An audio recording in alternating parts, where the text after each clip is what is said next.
우리 2024년 우리 예언가족들 모두 잘되고 행복한 삶을 살아가기를 다시 한번 주님의 이름으로 축복합니다.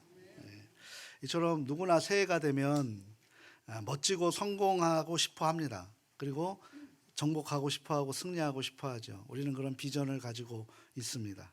그래서 새로운 달력이 그런데 시작되었다고 저절로 새로워진 삶을 살아가는 것은 아니에요.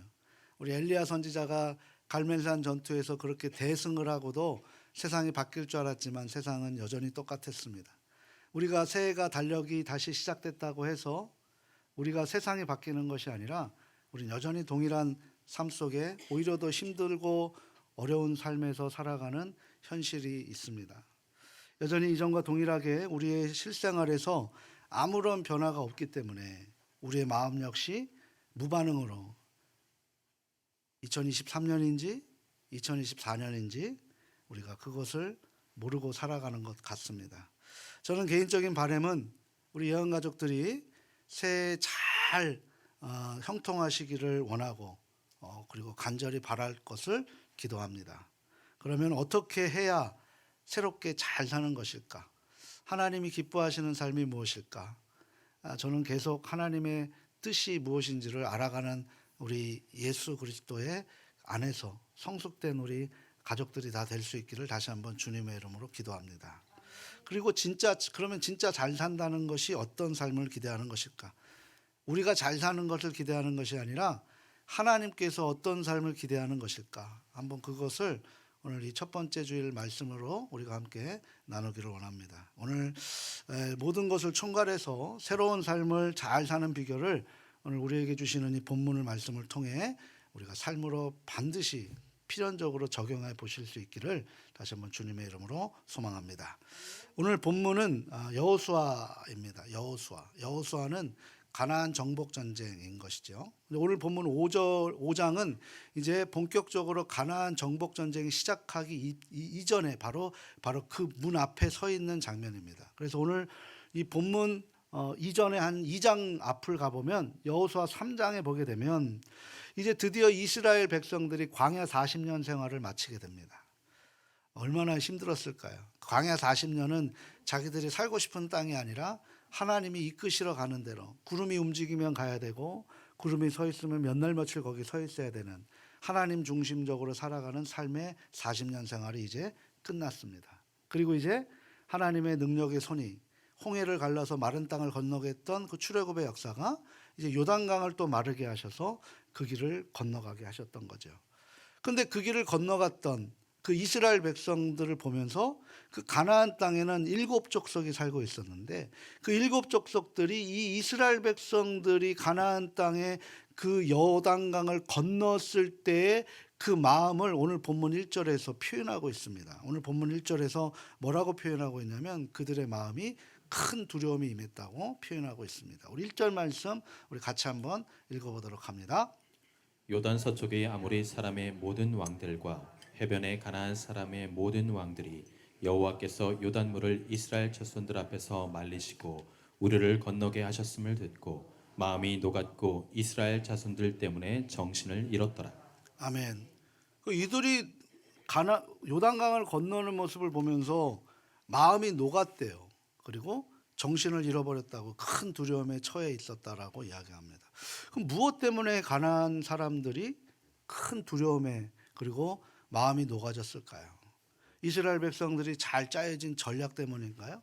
우리가 하면은 이스라엘 백성들이 이때 정복 전쟁을 한다라고 하면은 아마 장정들이 가는 군대를 보여줄 수 있는 상황이었을 것입니다. 그러면 가나안 백성들이 그 300만이 되는 많게는 300만이 되는 그 모든 이스라엘 백성들이 요단강을 건넜을 때 잘 짜여진 전략 때문에 이들이 마음이 녹아졌을까요? 아니면 가나안 땅에는 없었던 최고급 신무기를 이들이 가지고 있어서 이들이 두려워했을까요? 당시 가나안은 아주 높은 수준의 청동기 문명을 가지고 있었습니다. 그러니까 청동기 문명이라는 것은 그들의 문화가 굉장히 뛰어났다라는 거거든요. 그런데 상대적으로 40년 동안 광야를 유리했던 사람들이 무슨 문명을 만들고 문화를 만들었겠어요. 그저 오합지졸로 그냥 끌려가는 대로 그냥 막 그렇게 유리한 유목민의 노마드 같은 삶을 살았던 것이겠죠. 그러니까 이들 정착한 사람들과 이렇게 돌아다니는 사람들은 비교할 수 있는 그런 상대가 될 수 없을 정도로 열악한 환경 속에 있었던 것입니다. 또한 가나안은 농경 문화예요. 정착 문화라는 거거든요. 농경 문화는 수확물을 이제 1년에 농사 짓는 것을 가지고 있어야 됩니다. 그러면 약탈자들이 와서 계속 빼앗아 가는 미디안 군사들, 블레셋 사람들, 이 사람들이 언제 온다고 그랬어요? 가만히 있다가, 평상시에 가만히 있다가 추수 때 다가와서 모든 걸 다 쓸어가는 상황인 거예요. 그러니까 이거를 지키기 위해서는 이들의 그 성 안의 벽은 엄청나게 높았고 그 방어력은 굉장히 잘 되어 있던 상황들입니다. 어떤 누가 오더라도 그런 방어 태세가 갖추어져 있는 그런 상황인 것이죠. 그런데 왜 가나안 사람들이 이 떠돌이 이스라엘을 뭘 보고 두려워했던 것일까요? 광야 40년을 살아낸 민족이에요. 그 민족이 그 광야 40년에서 떠돌고 있는데 그 300만이 되는 많은 사람들이 막 움직이는 그 광야 속에서 살아난 거죠. 뭘 봤겠습니까? 그들과 함께 하셨던 임마누엘 하나님의 능력을 보았던 거예요.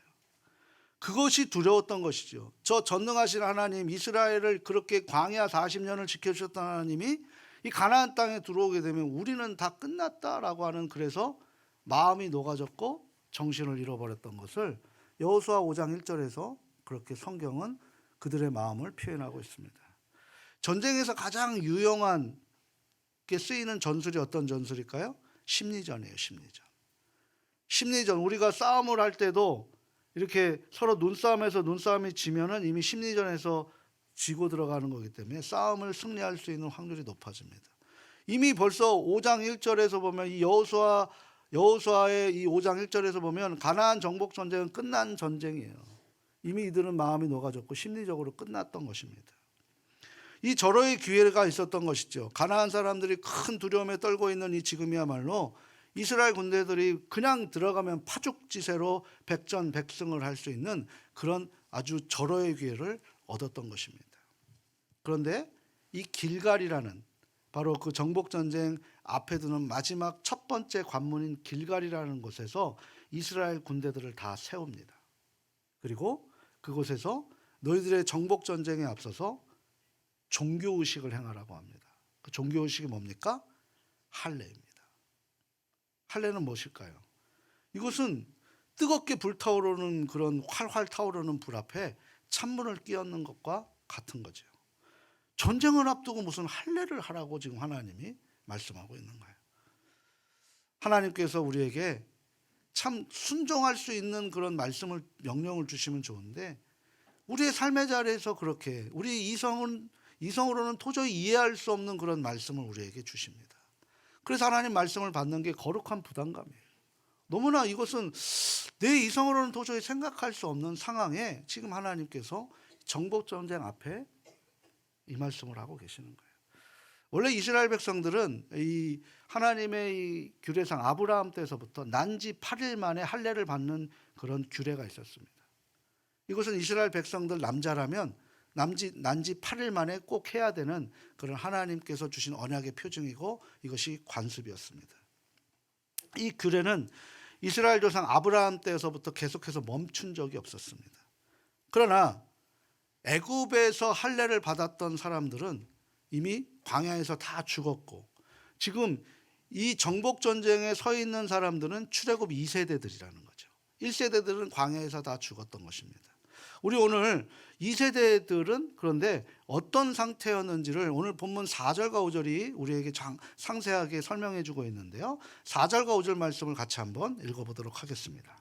여호수아가 할례를 시행한 까닭은 이것이니 애굽에서 나온 모든 백성 중 남자 곧 모든 군사는 애굽에서 나온 후 광야 길에서 죽었는데 그 나온 백성은 다 할례를 받았으나 다만 애굽에서 나온 후 광야 길에서 난 자는 할례를 받지 못하였습니다. 아멘. 그러니까 광야에서 났던 출애굽 2세대들은 이 할례를 하나님이 허락하지 않았어요. 왜? 위생의 문제도 있고 또 간염에 걸릴 수도 있기 때문에 하나님께서 잠시 중단을 시켰던 거예요. 그런데 이스라엘 백성들은 그래서 할례를 행하지 않았던 사람들이 지금 정복 전쟁에 나가는 거죠. 이에 선택받은 백성의 표징이라고 하는 이 할례가 없었기 때문에 하나님께서는 이스라엘 백성들을 잠시 세우시고 군대를 잠시 세우시고 여호수아의 명령을 통해서 그 절호의 기회를 놓쳐버린 골든타임을 놓칠 수 있는 그런 상황에 할례를 행하라고 하는 거예요. 소위 할례는 뭡니까? 남자의 그 생식기의 포피 일부를 잘라내는 거예요. 외과적 수술인 거죠. 우리로 얘기하면 포경수술, 우리 고래 잡았다라고 얘기하는데, 여성분들은 이제 출산을 하게 되면 출산의 고통이 있잖아요. 남자들은 이 그 할례라고 하는 이 포경수술의 고통을 남자는 겪습니다. 당해보지 않은 사람 모르죠. 아파요. 걷지도 못해요. 잠도 못 자요. 그 지금 이 할례를 받으면 며칠 동안 아플 수밖에 없는 상황인 거예요. 전쟁이 앞에 두고. 창세기 34장 25절에 보면 이 할례를 가지고 이스라엘 백성들이 하나님의 마음을 모르고 진짜 잘못된 안타까운 역사를 가지고 있었죠. 예수님 그 야곱의 아들들이 하나님 앞에 이제 은혜를 받고 베델로 가서 예배를 드려야 되는데 어디로 갑니까? 하나님이 살려주신 것도 그거를 잊어버리고 세겜에 가서 자기 자신을 위해서 자기 집을 위해서 그렇게 살다가 그 세겜의 그 문화에 이제 빠져들어서 그렇게 살고 있었던 거예요. 근데 야곱의 그 동료가 있죠. 디나라고 하는 이 디나가 이 세겜 그 문화를 한번 살펴보려고 나갔다가 그 히위 족속의 하몰의 아들 세겜한테 눈에 한 번에 눈에 뿅 간 거예요. 그래서 이 세겜이 이 여인에게 처음에 접근을 했는데 이 다나가 딱 철저하게 방어를 하니까 힘으로 이 다나를 겁탈해 버립니다. 그리고 이제 가서 야곱에게 우리 아들이 이 당신 딸을 너무 사랑하니까 우리 같이 서로 부부로 만들고 서로 같이 함께 살아가자라고 그렇게 제안을 합니다. 근데 그때 친오빠라고 하는 시므온과 레위가 그걸 놓고 너무 기분이 나쁜 나머지 복수를 하는 과정 속에서 우리는 할례 받은 족속이니 너희도 그러면 할례를 받으면 너희도 똑같이 우리와 같은 족속으로 여기고 내 동생을 주겠다라고 이야기한 거예요. 그래서 그것을 믿고 세겜 그 사람들 모두가 남자들은 모두가 다 할례를 받았던 거예요. 근데 그 할례 받은 그날 밤 아파서 다들 힘들어할 때 시므온과 레위 사람들이 레위 그 몇몇이 가서 그곳에 있는 남자들을 다 전멸시키고 세겜 족속을 다 죽여버립니다. 할례의 언약의 포징이라고 했던 그것을 가지고 피해 복수로 사용했던 것이죠. 이스라엘 백성들이 이 전쟁을 앞두고 할례를 받으면 어떻게 된다는 자신들의 그 비겁한 역사를 너무나 잘 알고 있었던 거예요. 만약 이스라엘 백성들도 이 통증 때문에 누워 있을 때 이 가나안 7족속들이 연합해서 쳐들어온다면 속수무책으로 당할 것이 뻔했기 때문에 이 하나님의 말씀을 순종하기가 쉬웠을까요? 우리의 이성으로는 도저히 이것을 받아들일 수가 없는 그런 명령입니다. 그런데요, 이 출애굽 2세대들은 이 명령을 받았습니까? 못 받았습니까? 받았어요? 못 받았어요? 오늘 성경 읽었는데 받았어요. 그러니 여호수아를 통해서 가나안 정복 전쟁이 성공한 것입니다. 여기에 아주 중요한 신앙의 신비가 있습니다. 이스라엘 백성들의 가나안 정복 전쟁은 칼과 창으로 하는 것이 아니었습니다. 분명히 하나님께서 여호수아에게 말씀을 하셨죠. 뭐라고 말씀하셨습니까? 이 가나안 정복 전쟁은 모든 전쟁은 하나님께 속한 것이다. 나에게 속한 전쟁이다라고 그렇게 말씀하셨습니다. 이스라엘 백성들에게 요구하는 것은 뭐예요? 두려워하지 말고 담대하며 그 전쟁에 참여해라. 그리고 그 전쟁에 참여하는 것에 순종해라 라고 그렇게 말씀하셨던 거예요. 그러하게 이스라엘은 할례를 행함으로써 하나님을 향한 믿음을 영과 우리의 생각인 혼과 몸에까지 그 모든 것을 순종함으로 고백했던 장면이 오늘 본문입니다. 자신의 생각과 계획이 아니라 하나님의 말씀 명령에 순종했다라는 거예요. 2024년 내 계획이 아니라 하나님의 말씀으로 승리하실 수 있기를 주님의 이름으로 축복합니다. 내가 계획할지라도 우리는 자꾸 열매에 자꾸 집중을 하는데요. 우리가 집중해야 되는 것은 주님 안에 바로 포도나무인 주님과 가지가 붙어 있는 것에 집중을 해야 되는 거예요. 열매를 하나님이 맺어주시는 거고 뿌리가 맺는 것입니다. 우리가 열매 맺기를 우리가 원하지 마시고 얼마나 잘 붙어 있는가에 집중하는 우리의 삶이 될 수 있기를 다시 한번 주님의 이름으로 소망합니다. 이 이스라엘 할례후의 이스라엘 백성들이 이 군대 사람들이 낫기를 기다릴 때 하나님께서 거의 나아갈 쯤에 아주 위대하신 선언을 하나 하시는데요. 오늘 본문 9장 상반절입니다. 우리 같이 한번 읽어보도록 합니다. 여호와께서 여호수아에게 이르시되 내가 오늘 애굽의 수치를 너희에게서 떠나가게 하였다. 아멘. 할례를 하라고 하시고 나서 이제 그 할례가 다 마치고 나고 좀 아물어지는 그 시점에서 하나님께서 지금 뭐라고 말씀을 생뚱맞게 애굽의 수치가 너희에게서 떠나갔다라고 지금 그렇게 확언해 주시고 계시는 거예요. 그럼 애굽의 수치가 뭘까? 이것은 원문으로 보면은 조금 더 근접한 표현은 애굽에서의 수치입니다. 애굽에서의 수치. 그럼 애굽에서의 이스라엘 백성들의 수치가 뭐였을까요? 이스라엘 백성들은 요셉의 살아생전 이후에 그 이후의 모든 시간 약 한 수백 년, 400년 가까이 되는 그 시간을 어떤 처지로 살았습니까? 노예로 살았어요. 애굽의 노예로 살았습니다. 하나님의 선민이 애굽의 노예로 살았습니다. 노예는 뭐예요? 종이지요. 주권이 없는 거예요. 수백 년 동안 낮고 천박한 신세로 살았던 것이죠. 가장 더럽고 험한 일을 하면서 살았습니다. 하나님의 백성이. 그리고 애굽 사람들에게 인격적인 대우도 받지 못하고 심지어 어떻게 했습니까? 물건 취급받고 짐승 취급을 당하며 살았던 그 400년의 세월입니다. 그런데 신분의 수치보다 더 부끄러운 것이 뭐냐면 이 내면의 수치였던 거예요. 하나님은 그 내면의 수치를 너무나 수치스럽게 여기셨던 것을 성경은 우리에게 보여주고 있습니다. 노예에게 무슨 비전이 있을까요? 노예에게 무슨 비전이 있어요? 자신의 삶에서 능동적으로 희망을 볼 수 있었을까요? 내가 열심히 해서 내가 열심히 하면 나는 자유인이 될 거야. 노예에겐 그런 게 없었어요. 노예의 습성으로는 뭐예요? 하루만이라도 좀 덜 맞고 좀 배불리 먹는 것을만 있어도 그것을 만족하며 살았던 것이죠. 그 이상 노예에게는 사치라고 할 수 있었습니다. 그런 삶을 하나님의 선민인 이스라엘 백성들이 노예에서 400년 동안 그것이 뿌리가 내려져 버린 거예요.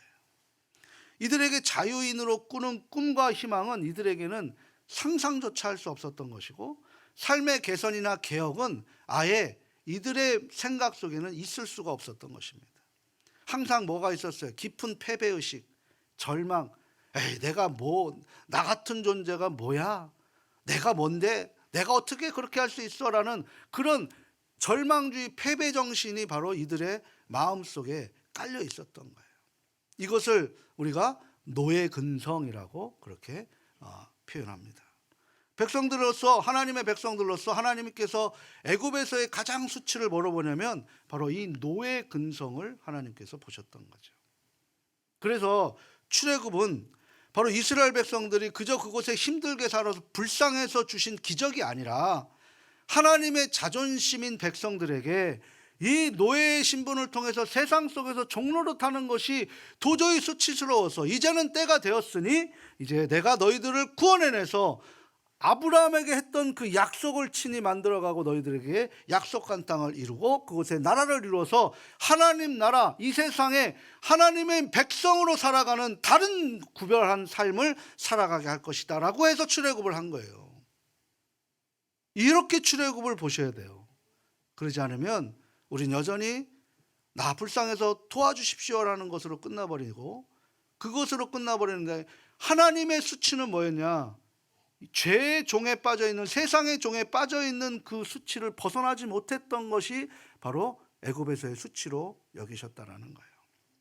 수백 년 동안 노예로 살던 그 기질을 광야 생활에서도 어떻게 됩니까? 그대로 나타납니다. 하나님 백성으로서 고귀함보다는 여전히 육적인 것들의 현실에 사로잡힌 상태로 광야 40년을 그렇게 보냈던 거죠. 이런 노예들의 성향은 뭐예요? 단지 먹고 사는 일에 집중하게 되는 것입니다.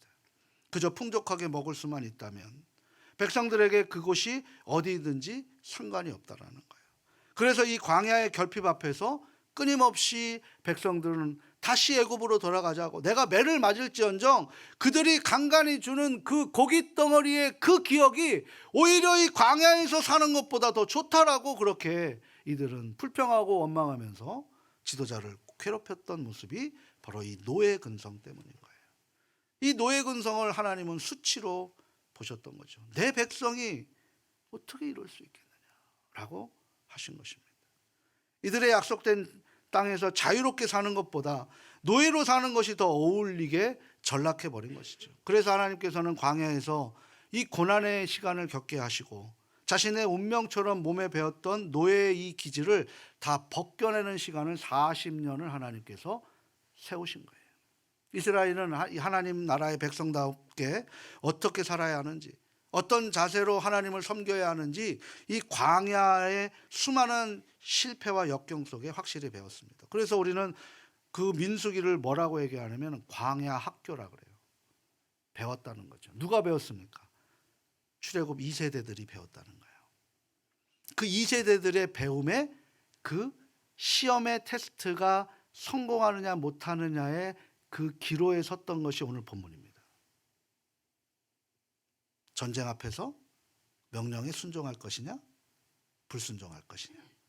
불순종한 40년의 세월 가운데 출애굽 1세대들은 다 죽고 순종했던 여호수아와 갈렙만 들어갔고, 이제 그렇게 가나안 땅에 들어가서 이제 여호수아 정복 전쟁이 이제 시작되는 이 시점에서 출애굽 2세대들의 그 광야 학교에서 그 하나님의 순종을 배웠던 이 사람들이 어떻게 할 것이냐라고 하나님 앞에서 하나님께서 테스트하시는 시험이 바로 길갈에서 할례를 행하라라는 거예요. 근데 이들이 어떻게 했습니까? 할례를 행했습니다. 순종했다는 거예요. 죽을 수도 있는 것인데도 순종했다는 거예요. 그들의 지독하리만큼이나 따라다녔던 그 불순종과 신앙의 실패를 이제 이 길갈에서 이 테스트가 통과되면서 하나님께서 너희는 만점이라고 선포하는 장면이 오늘 본문 9장 9절 하반절 말씀이에요. 같이 한번 읽어보도록 합니다. 내가 오늘 애굽의 수치를 너희에게서 떠나가게 하였다. 아멘. 통과했어. 시험에 통과했어. 라고 하니 여호수아 정복 전쟁은 이제 우리의 것이 되어버린 것입니다. 여기서 떠나가게 하였다라는 히브리어 문법은 완료형입니다. 이스라엘은 이미 이 선언을 통해서 수백 년 동안 달라붙었던 애굽의 수치, 하나님께서 하나님의 자녀들의 그 수치를 벗겨졌다라고 기쁨으로 선언하셨던 거죠. 이제 이스라엘 백성들이 더는 애굽에서 도망친 애굽의 노예 집단이 아니었다라는 거예요. 하나님의 자녀였고 하나님 나라의 백성이라는 걸 다시 회복했던 순간이 오늘 본문입니다.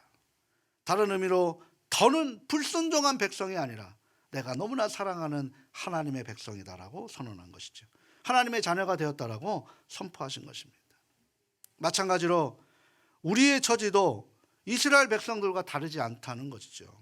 예수 그리스도를 만나기 전에 우리는 죄의 노예였습니다. 죽었던 존재이고 죽어가는 운명에 처해 있는 존재였죠. 어떻게 하여도 이 죄에서 벗어날 수 없어서 불쌍한 존재였다라는 거예요. 그런 우리를 예수님께서 직접 찾아와 주시고 우리에게 각자에게 다 손 내밀어 주셔서 자유하게 되었다는 거예요. 이게 요한복음 8장 34절에서 36절에 아주 자세하게 기록되어 있습니다. 이처럼 우리를 죄에서 건져 주셔서 세상의 노예에서 하나님의 자녀로 우리를 다시 중생시켰다는 거예요. 그러나 우리에게 여전히 뭐가 남아 있습니까? 하나님의 수치, 애굽의 수치가 남아 있는 거예요. 죄의 근성이 여전히 구원을 받은 우리에게도 남아 있더라는 거예요.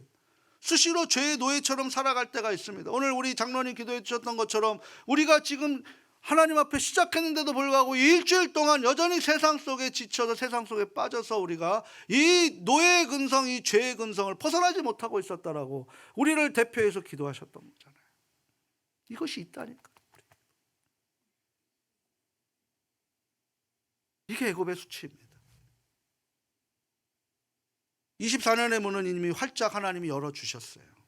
이제 본격적으로 그 문을 통과해 걸어가기만 하면 되는데, 걸어가기 전에 하나님께서 우리에게도 똑같이 시험을 지금 테스트하고 계시는 거예요.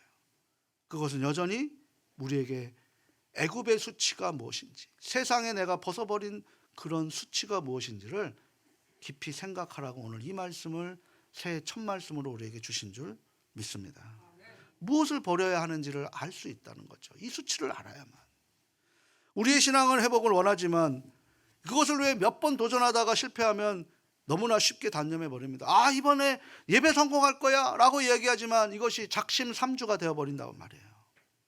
그리고 또다시 여전히 난 안 돼, 나는 여전히 아직은 믿음이 없어 라고 하면서 우리가 그 환경에 순응하며 운명처럼 그것을 받아들이고 삽니다. 때로는 아무리 몸부림쳐도 소용없을 것이라고 미리 판단하고 그것을 우리가 정해놓고 살아가는 거예요. 하나님 나라의 가치를 포기하고 여전히 세상의 가치를 따를 때가 더 많은 것이 바로 우리의 현실이라고 할 수 있습니다. 이렇게 하나님의 자녀인 나를 가장 수치스럽게 하는 것은 내 밖에 있는 것들이 아니라 내 안에 벗겨지지 못한 이 죄의 근성이라는 거예요. 우리 디모데전서 1장 13절에 보면 바울이 사울 때 어땠습니까? 자신은 비방자요, 박해자요, 폭행자라고 고백합니다. 바울은 예수님을 믿는 사람들을 죽이기까지 했고 남녀를 결박하여 감옥에 넘기기까지 했던 그런 폭행자라고 스스로 얘기합니다. 그러나 주님 만나고 회심한 후에 그리스도를 위해 자신의 모든 것을 다 쏟아내는 사람이 되었다라고 얘기하고, 성경은 바울을 그래서 뭐라고 얘기합니까? 그리스도의 충성스러운 일꾼이라고 그렇게 이 표현을 허락하셨던 거예요. 바울뿐만 아니라 수많은 사람들이 예수 그리스도를 만나고 새로운 길을 살게 되었습니다. 복음의 능력이 사람들의 삶을 거듭나게 했습니다. 하나님께서 우리에게도 이런 복된 삶을 허락해 주셨습니다. 그리고 끝까지 책임지시겠다고 약속해 주셨습니다. 그런데 이 복을 전하기 전에 하나님이 우리에게 요구하시는 게 뭐예요? 이전에 내가 그것이 수치스럽게 여겼던 것을 벗어버리면 안 되겠느냐라고 우리에게 말씀하고 계시는 거예요. 하나님께서 순종함으로 이처럼 할례를 행한 이스라엘 수치를 떠나가게 하셨다. 수치를 떠나가게 했다 하시면서 지금 그 선언이 얼마나 큰 사건이고 의미였는지 그것이 어디인지 지명까지 성경에 할애하고 있어요. 길갈이라는 거예요. 길갈. 이 길갈이 어떤 뜻이냐면 수레바퀴라는 뜻입니다. 수레바퀴, 발로 밟아서 돌려보내는 바퀴. 따라서 하나님께서 애굽의 수치를 수레바퀴처럼 굴려보냈다. 아사셀 염소처럼 내가 하나님처럼 생각하고 있는 것을 과감히 버렸다. 바로 그것을 어떻게 하는 거야? 살점이 뜯기고 아픔이 있는다 할지라도 그것은 반드시 벗겨져야 한다라고 지금 하나님께서 이 정복전쟁 앞에 우리에게도 말씀해주고 있는 줄 믿습니다. 이렇게 하심으로써 부끄러운 노예살이의 수치는 사라졌고 하나님의 백성으로 존귀함으로 다시 회복되었던 거예요. 마찬가지로 예수 그리스도 안에 있는 우리에게는 새로운 삶이 하나님께서 약속해 주신 줄 믿습니다. 그래서 죄와 사망에 얽매여 있는 날마다 벗어나 새로운 삶을 힘들고 아플지라도 항상 기대하며 살아갈 수 있게 되었던 거예요. 바울이 이것을 갖고 고백을 하죠. 고린도후서 5장 17절 말씀입니다. 같이 한번 읽어보도록 합니다. 그런즉 누구든지 그리스도 안에 있으면 새로운 피조물이라. 이전 것은 지나갔으니 보라 새 것이 되었도다. 아멘. 이전 것과 새 것은 다른 것이에요. 다시 우리는 주님 안에서 새롭게 태어났다라는 거예요. 작년에도 정말 애를 쓰신 줄 압니다. 나아진 것이 없었는데 새해가 된다고 무엇이 나아지겠느냐라고 생각하실 수도 있습니다. 그 모든 절망적인 생각을 이 시간 하나님의 말씀을 통해 수레바퀴처럼 굴려버리시기를 바랍니다. 운명 같았던 모든 수치가 굴러가 버릴 수 있기를 우리가 소망합니다. 그리고 용기 있게 담대하게 하나님의 이 말씀에 힘을 얻어서 우리가 이 시작 앞에서 선언하시길 바랍니다. 이렇게 내가 좌절하고, 우리 같이 한번 읽어보도록 하겠습니다. 이렇게 내가 좌절하고 절망하며 사는 것은 하나님의 백성다운 삶이 아니다. 우리가 이렇게 선언하시길 바랍니다. 그리고 자신 앞에 신앙 앞에서 설득하시길 바랍니다. 그리고 이런 결단으로 하나님 앞에 고백하시길 바랍니다. 또 함께 우리가 선포하길 바랍니다. 그리스도 안에서 풍성한 삶이 나에게 약속되었다. 나는 하나님의 능력으로 더 나은 삶을 살 수 있다. 아멘. 이 결단 속에 우리 믿음이 더 간절해질 것이고 하나님을 바라보며 살아갈 소망도 내 신앙의 열정으로 임하게 될 줄 믿습니다. 수백 년 동안 이스라엘 백성들이 수치를 떠나가는 일이 언제 일어났어요? 할례를 받을 때 일어났어요. 할례. 그렇다면 왜 할례 후에 이스라엘 백성들의 수치가 사라졌을까요? 이 물음의 답을 알기 위해서 우리가 이 할례라는 것을 잠깐 한번 확인해 볼 필요가 있습니다. 할례가 처음 등장한 게 언제입니까? 창세기 17장이에요. 창세기 17장에 뭐가 있었어요? 바로 아브라함의 후손을 주시겠다고 하나님이 약속했는데 이것을 믿지 못했던 거예요. 75세 때 하나님께서 약속해 주셨는데 86세 11년 딱 되니까 어떤 일이 벌어집니까? 자기가 그걸 믿어버리지 못하는 거예요. 나는 이미 이제 남자의 능력이 떨어져 갔는데 어떻게 합니까? 그래서 사라와 합의해서 애굽에서 그 얻었던 여종 하갈을 통해 이스마엘을 낳아버립니다. 86세 때 낳은 거예요. 그리고 나서 이 아들이 하나님이 약속된 아들이다라고 이야기하고 13년 동안 성경이 침묵합니다. 그건 뭡니까? 하나님을 모르고 살았다는 거예요. 아브라함도. 이 아들 때문에 아들을 하나님처럼 여기면서 전전긍긍하며 살았다라는 거예요. 그리고 나서 13년의 침묵을 하고 있었을 때, 그 영적 침체가 있었을 때 하나님이 아브라함이 99세 때 찾아와서 책망을 하시는 장면이 창세기 17장 1절 말씀이에요. 우리 같이 한번 창세기 17장 1절 말씀 함께 하겠습니다. 아브라함이 99세 때 여호와께서 아브라함에게 나타나서 그에게 이르시되 나는 전능한 하나님이라 너는 내 앞에서 행하여 완전하라. 아멘. 그러니까 하나님의 약속을 까맣게 잊고 의심한 아브라함은 책망하시면서 그에게 뭐라고 하면 다시 복을 약속하시는 장면이 창세기 17장 4절에서 8절에 아주 자세하게 기록되어 있습니다. 그의 후손에게 하나님의 언약을 지킬 것을 요구하셨고 그것을 너도 이제 그 약속을 잊어버리지 않겠다는 표징을 해라라고 이야기한 게 할례입니다. 그 할례를 어디다 한 거예요? 남자의 생식기에다 한 거예요. 그걸 하루에도 수도 없이 보면서 그것을 기억하라는 거예요. 나는 하나님의 약속을 받은 사람이지라는 것을 기억하라는 거예요. 하나님의 언약 백성임을 입증하는 표징인 것이죠. 그러면서 그것을 가슴에 신앙 고백으로 새겼고 하나님의 계명을 반드시 지키겠다는 결심을 했다는 거예요. 이 할례에는 두 가지 신학적 요소가 있는데요. 그것이 뭐냐면 첫 번째는 세상으로부터의 구별입니다.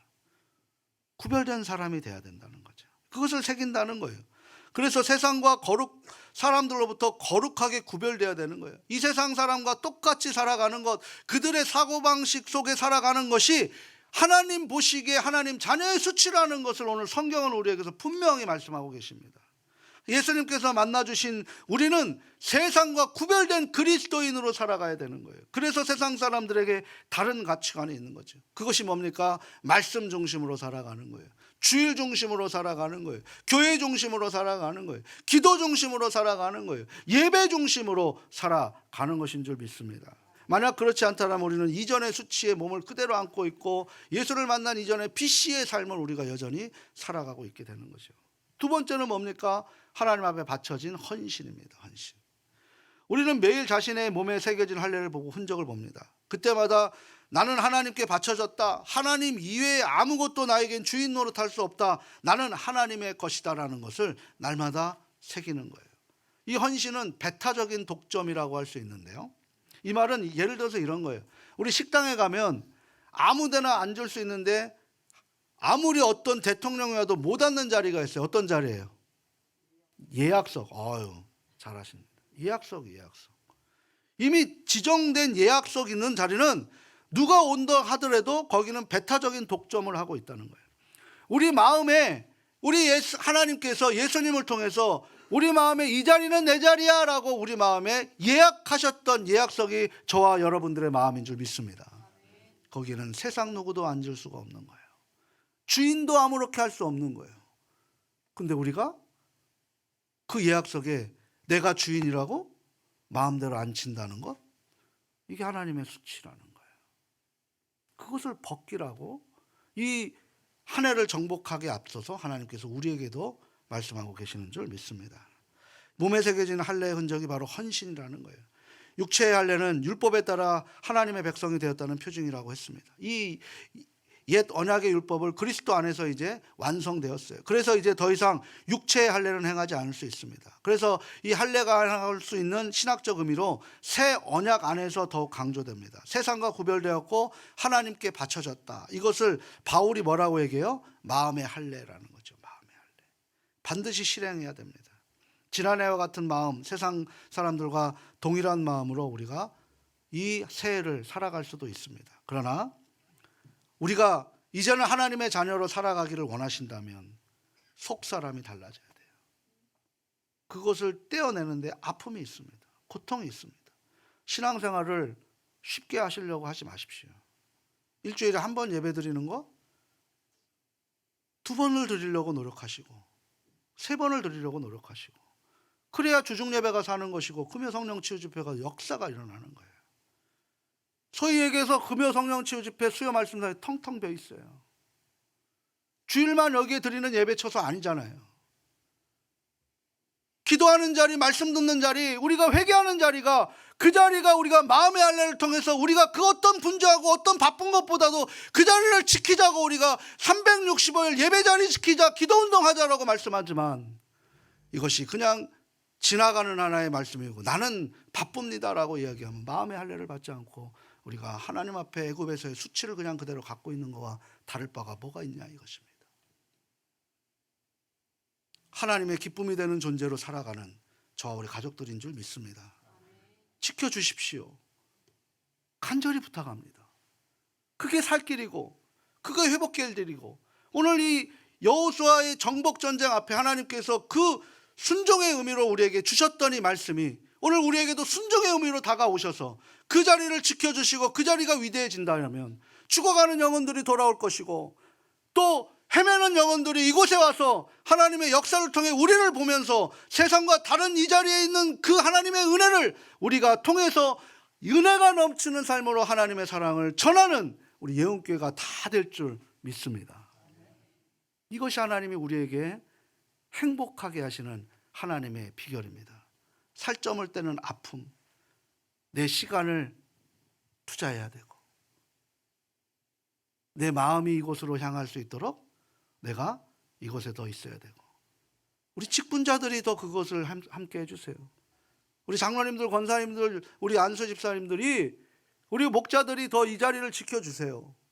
그래야 회복이 됩니다. 다음 세대들에게 무엇을 보여줄 수 있겠습니까? 힘들고 어렵지만 지켜주시길 바랍니다. 하나님이 그것을 기뻐하신다는 사실, 목사가 기뻐하는 것 아니라 하나님 중심으로 우리가 하나님이 우리에게 능력 주신다는 이 약속을 붙드신다면 오늘 그 자리를 지켜줄 수 있는, 그래서 우리 이 한 해가 은혜가 넘쳐서 하나님의 사랑으로 우리가 진짜 간증이 넘치는 일들이 벌어질 수 있도록, 그래서 저는 제가 소원하기는 다니엘 기도회보다 우리가 그 다니엘 기도 20일 동안 우리가 21명이 나타나서 하나님 앞에 우리의 것에 간증하는 그런 은혜의 자리가 이 한 해의 마감으로 시작될 수 있고 마감할 수 있는 우리의 모습 될 수 있기를 주님의 이름으로 축원합니다.